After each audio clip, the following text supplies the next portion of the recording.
வணக்கம் நண்பர்களே. நம் அன்றாட வாழ்க்கையில் போராட்டங்களை சந்திப்பதற்கு காரணமே நம் மனதின் இயல்பை புரிந்து கொள்ளத் தவறியதுதான்.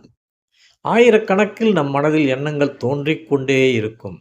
நம் மனதிலிருந்து ஒரு எண்ணத்தை வலுக்கட்டாயமாக வெளியே துரத்த பார்த்தால் அது அங்கேயே நங்கூரம் பாய்ச்சி நிற்கும்.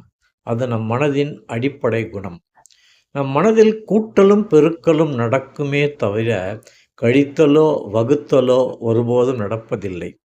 ஏதோ ஒன்றை நீக்க பார்த்தால் அங்கே கூடுதலாக வேறொன்று வந்து நிற்கும்.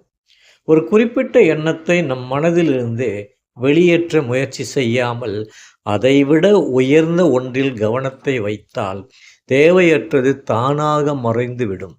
இப்படிதான் ஞான துறவி ஒருவர் தன் சீடரோடு நடைப்பயணமாக சென்று கொண்டிருந்தார்.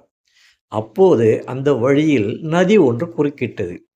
நதியை கடக்க முடியாமல் நின்றிருந்த ஒரு இளம்பெண், என்னை அக்கரையில் கொண்டுவிட முடியுமா என துறவியிடம் கேட்டாள். அவரும் சம்மதித்தார். அவளை சுமந்தபடியே நதியின் மறுக்கரையில் இறக்கிவிட்டார். கொஞ்ச தூரம் அமைதியாக வந்த சீடர், துறவிகள் பெண்களை தொடக்கூடாதல்லவா என்று கேட்டான். துறவி சிரித்துவிட்டு, அவளை நான் அப்போதே இறக்கிவிட்டேனே, நீ அவளை சுமந்து கொண்டு வருகிறாய் என்றார்.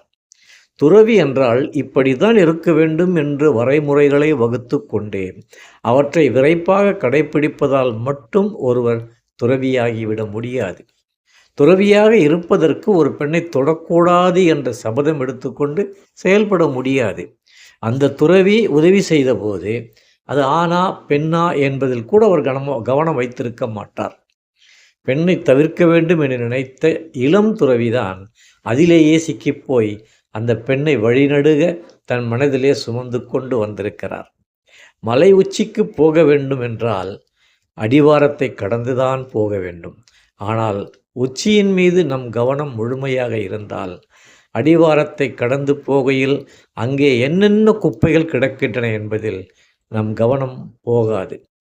அற்பமான சுகங்களை தாண்டி வாழ்க்கையில் மேன்மையான ஒன்றில் நாம் முழுமையாக கவனம் வைத்து பயணம் செய்யும் போதுதான் நம் மனதின் தன்மை குறித்த சூட்சமம் நமக்கு தெரிய வருமாம். முயற்சி செய்து பார்ப்போமே. மீண்டும் சந்திப்போம். நன்றி, வணக்கம்.